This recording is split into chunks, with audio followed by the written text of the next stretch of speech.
सभी साथियों को जय हिंद, वंदे मातरम, जय श्री राम। तो अपना आर के नारायण चल रहा था और उसमें 3 पार्ट जो है मैंने अपलोड कर दिए हैं और ये चौथा पार्ट है। तो क्या है कि आर के नारायण से क्वेश्चन जो है बहुत ज़्यादा पूछे जाते हैं, इसलिए इसे हमें 4 पार्ट में करना पड़ा है।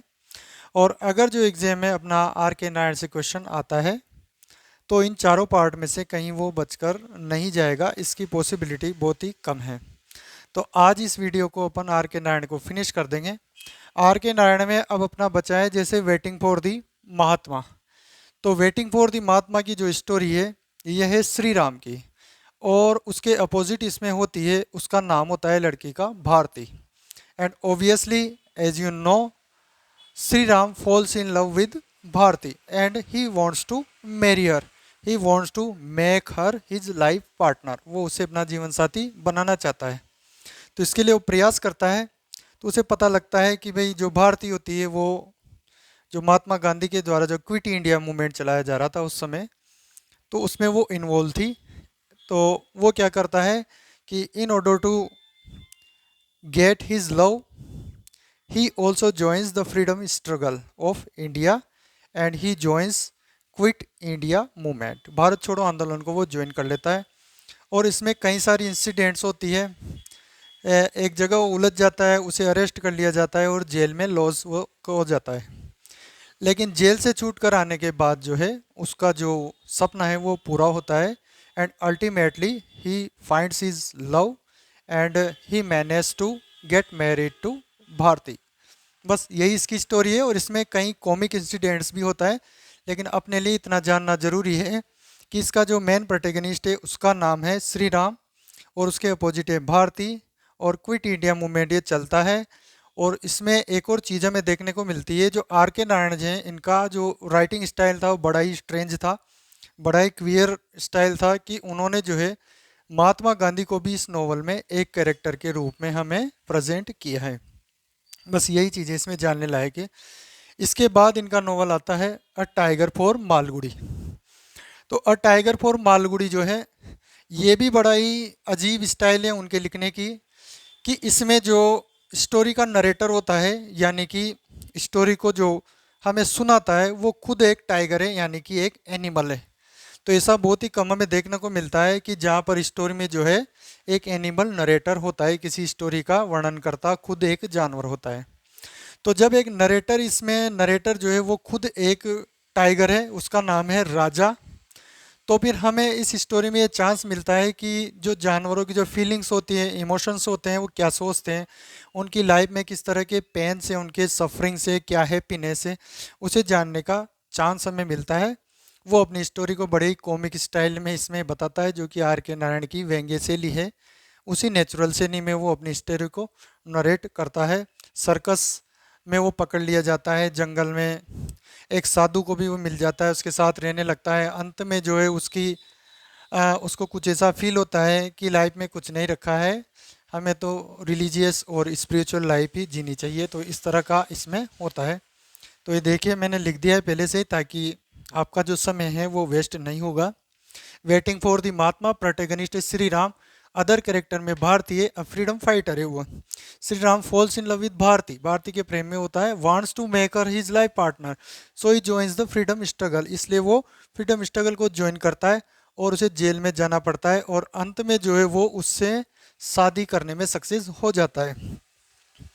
इसके बाद है we come across Narayan queer writing style when we find Mahatma Gandhi as a character in this novel. Tiger for Malgudi का राजा जो एक टाइगर है वो नरेटर है, और कॉमिक स्टाइल में वो इस स्टोरी को नरेट करता है। और story tells us about the feelings, emotions, sufferings, happiness of the animals. ठीक है, अब नेक्स्ट पे चलते हैं, एक दो और रह गए इनके। तो इसके बाद आता है अपना वो वर्ल्ड ऑफ नागराज। इसमें एक नागराज नाम का कैरेक्टर होता है जो इसका प्रोटेगनिस्ट होता है, और उसकी वाइफ होती है सीता। ये जो नागराज होता है ये फालतू की एक्टिविटीज़ में बिजी होता है, वेल्दी मैन होता है, रिच पर्सन होता है, और इसे किसी चीज़ की इसलिए परवाह नहीं होती है। ये लोगों से गोशिप करता है, अपने नेबर से फालतू की बातें करता है, अपनी वाइफ को हमेशा लेक्चर देता रहता है। और एक बार ये प्लान कर लेता है कि मुझे तो राइटर बनना है। लेकिन इसकी जो अनसेटल्ड माइंड होता है, इसके बार बार थॉट्स और फीलिंग्स चेंज होते रहते हैं। तो इस तरह की नेचर की वजह से इसका जो प्लान है वो कभी सक्सेस नहीं हो पाता है, राइटर नहीं बन पाता है। बस इसी तरह की ये स्टोरी है। और जो दूसरा है अपना ग्रैंड मदर्स टेल्स, तो ग्रैंड मदर्स टेल जो है, इसमें जो नरेटर, जो ऑथर की, जो राइटर की जो ग्रैंड मदर होती है, दादी, वो इंटरेस्टिंग स्टोरीज हमें सुनाती है।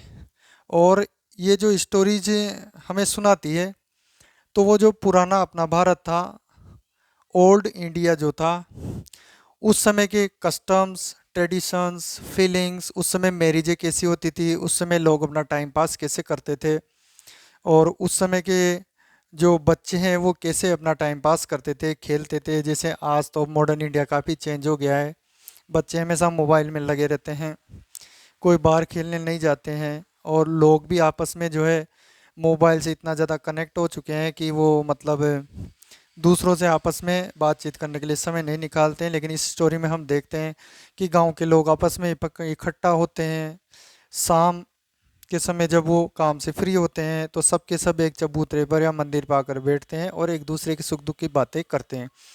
तो ये स्टोरी हमें चांस देती है ओल्ड इंडिया में, ओल्ड इंडिया जो पुराना इंडिया था अपना, उसकी जो लाइफ स्टाइल है उसको क्लोज लुक हमें देती है ये स्टोरी। बड़ी शानदार इंटरेस्टिंग स्टोरीज है। These stories are too lively and interesting to be skipped, हम इन्हें स्किप भी नहीं कर सकते, इतनी इंटरेस्टिंग ये स्टोरीज है इसमें, ग्रैंड मदर्स टेल्स में। तो अब आगे एक दो और हैं, इसे आप देख लीजिए, थोड़ा मैंने लिख दिया है ये।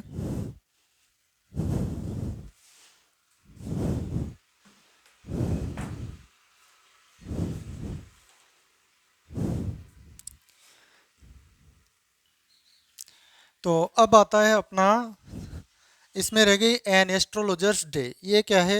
30 शॉर्ट स्टोरीज का कलेक्शन है। और ये जो इसमें जो है टाइटल स्टोरी वो है एन एस्ट्रोलॉजर्स डे। इसके अलावा जो इसे जो स्टोरीज है उसमें हम देखते हैं कि जो कैरेक्टर्स लिए गए हैं वो सिंपल, बिल्कुल मिडिल क्लास मैन है या साधारण, जो डेली रूटीन ज़िंदगी में हम जिनसे मिलते हैं, वही हमें उस तरह की स्टोरी है। और उस समय का जो इंडिया है उसके बारे में ये सारी स्टोरीज हमें बताती है।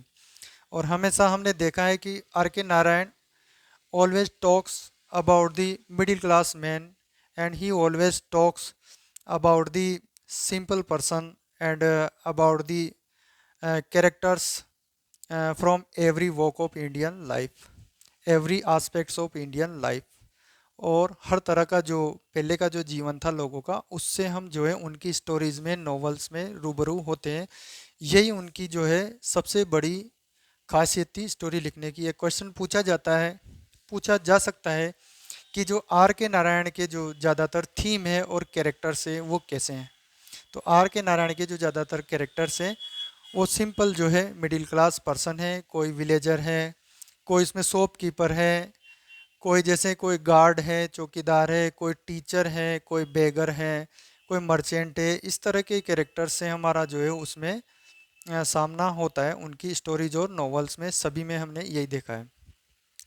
और इसके बाद जो है इनका एक और शॉर्ट स्टोरी कलेक्शन है वो है अंडर द बनियन ट्री। इसमें 28 शॉर्ट स्टोरीज का ये कलेक्शन है। और जो टाइटल स्टोरी जो है उसमें जो प्रोटैगनिस्ट होता है उसका नाम होता है नाम्बी, जो कि एक काफ़ी फेमस कैरेक्टर है। पूछा जा सकता है कि who is the protagonist of under the banyan tree, तो उसका प्रोटैगनिस्ट है नाम्बी। और इन्होंने जो ऑटोबायोग्राफी लिखी थी उसका नाम था माई स्टोरी, जिसमें उनके चाइल्डहुड से लेकर बड़े होने तक की सारी जो इंसिडेंट्स हैं वो हमें देखने को मिलती है। और जो अपने बचपन में वो अपने दादी के यहाँ चेन्नई में रहे थे, वो सारी इंसिडेंट्स हमें इसमें देखने को मिलती है। उनकी फीलिंग्स, उनकी लाइफ में जितने भी मोड़ टर्न्स आते हैं, जितने भी अप्स एंड डाउन्स वो लाइफ में आते हैं, डिप्रेस्ड हो जाते हैं, मैरिज होती है, और कैसे उनका करियर जो है निकल कर आता है, वो सारी बातें हमें अपनी ऑटोबायोग्राफी में उन्हें लिखी है और जानने को हमें मिलती है। अब इसके अलावा कुछ मिथ्स भी उन्होंने, जैसे कुछ नॉन फिक्शनल वर्क्स भी उन्होंने लिखे थे। नॉन फिक्शनल वर्क्स में है जैसे उनका नॉन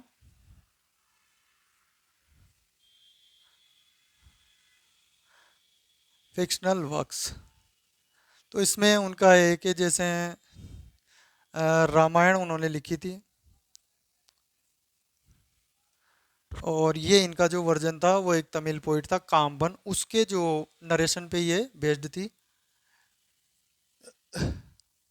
बेस्ड ऑन दी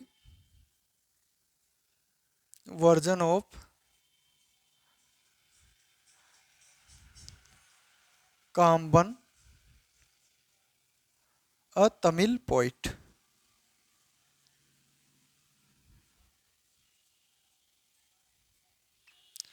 महाभारत इन्होंने लिखा, इनके हिसाब से लिखा था महाभारत। और इसके अलावा एक और नॉन फिक्शनल वर्क है गॉड्स, डेमन्स एंड अदर्स, इस टाइटल से आया था ये। इसके अलावा उन्होंने लिखा था एक नेक्स्ट संडे,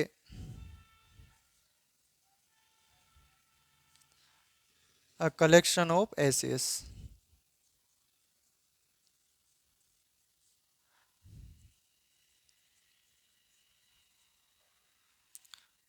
ठीक है, यहाँ तक हो गया है अपना। और वो जो है एक member of American academy institute of arts and letters के मेंबर भी रहे थे। इसको भी लिख देता हूँ, member of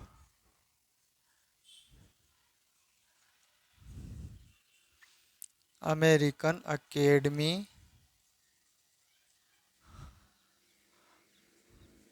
of arts and literature.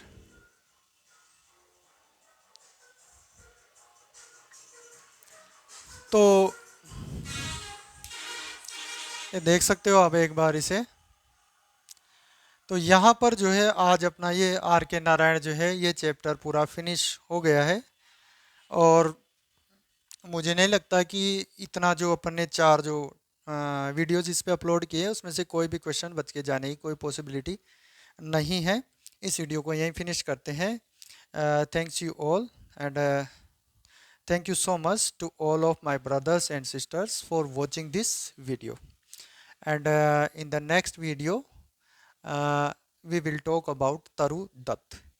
और अगर आपको लगता है कि if I have made any mistake and if you have any doubt about the content I provide you in these videos, then please do comment in the comment box so that I come to know about these mistakes, and in the next videos I will try to correct my mistakes and I will try to improve the quality of the video.